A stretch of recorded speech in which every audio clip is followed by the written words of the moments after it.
My name is not Scout. The most important skills to work on are the simplest ones. The simplest ones, in my mind, are breathing. Breathing is the most important thing. Let me say that one more time. Breathing is the most important thing, because 3 minutes without air,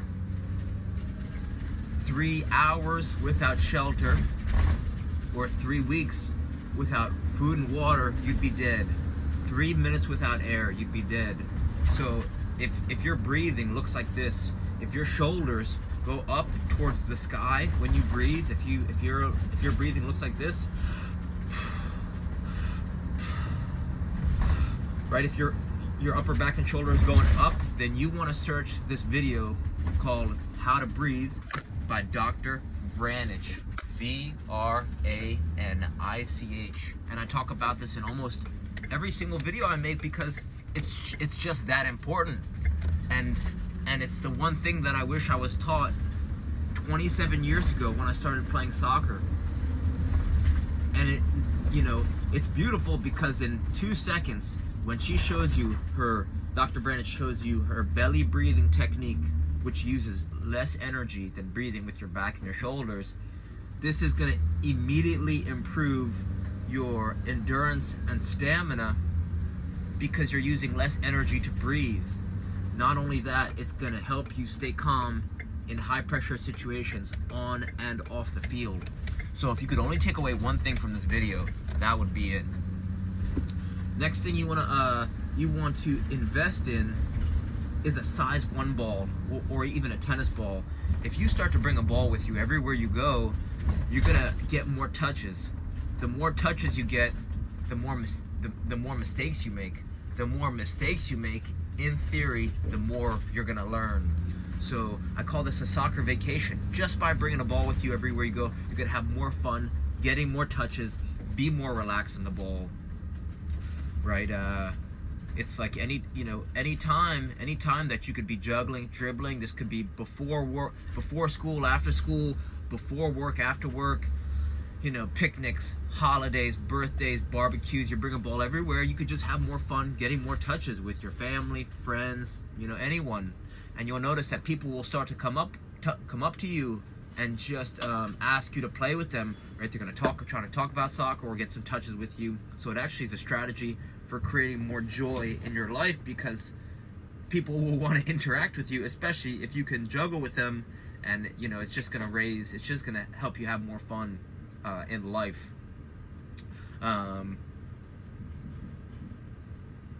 Lastly, well, I'll give you a quick third. There's a tool, it's called an RMT rope, and if you're 15 years old, this is something that's going to completely change your life, because it's a cheap tool. It's just a piece of rope, as long as you are tall, that you can buy from your local hardware store. And the beauty is the simplicity. As you swing this rope around, it's going to help you better understand where your body is in time and space. And why that's important is because the better understanding of where your body is, the faster you are, the more agile you'll become, the higher you're going to be able to jump, that you're going to be able to prevent injuries. It's going to help you become more balanced on and off the ball. It's going to be harder for people to knock you off the ball, especially at fullback, right? It's going to help you jump up for headers, right, when you're defending on corners, or just winning 50-50 battles. So you want to search RMT rope David Weck, W-E-C-K, to learn more. So I would give those 3 things a try, and reach out with any questions. All right, thank you. The other skill that you want to ask a coach, so this is the skill. The skill is the ability to ask your coach, to have the courage to ask your coach, say, hey coach, defensively, can you show me on the soccer pitch, right, and where I should be when we're defending, ballpark, where should I be when we're defending, and then when we're attacking, where would you like me? Because different coaches have different ideas of what the defensive and offensive shape should look like for a fullback. Some coaches like to spring a fullback forward on attack to have another attacker, Some like them to play more safe, depending on the formation. So just that question, asking that question of your current coach or new coach, can really allow you to grow as a player, because then you're going to be more relaxed in the field. Because once you have a ballpark understanding of where you should be on the field, then you'll be able to break the rules if the time comes, right? If the time applies, if there's a situation on the field where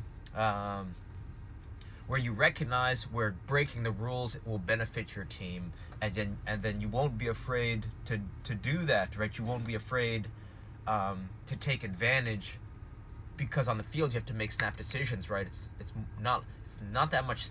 It's not. You don't want to be thinking too much on the field. You kind of want to be just reacting and flowing, and be in a state of low stress. You know, a lot of players, a lot of young players especially, who don't have great coaches, get scared to either make mistakes or to kind of be creative with their movement or their play, because they haven't been taught some basic ideas, like where should I be on the field defensively and offensively. So long story short, just by understanding your formation on defense and offense, it's really going to help you grow as a player. And it's a great question that you can ask all your coaches. And not only is a question helpful, but just so now your coach, when you ask that of your coach, then the coach starts to see you differently, because they're like, oh, well, I'm not a scout, is now thinking on a deeper level and is looking to grow their game. So now they're almost their level of respect for you increases. So I think that's super important, because as long as you're listening to what they say, then it's going to grow your relationship. It's going to grow the relationship with your own coach, right? You want to ask, but you got to ask a question, but you also got to listen to what they say. If you ask the question and you don't execute what they're saying, then it's actually, it's not going to be good. So you really want to listen to, and you should ask them to show you with cones, show you the formation with cones, or maybe on a blackboard or a marker board. What's our defensive shape? Where should I be defensively?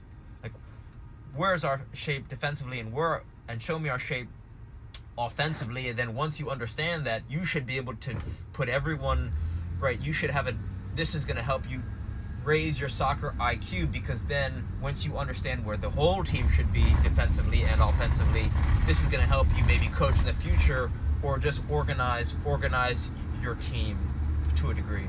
So hopefully this helps. Reach out with any questions. All right, thank you.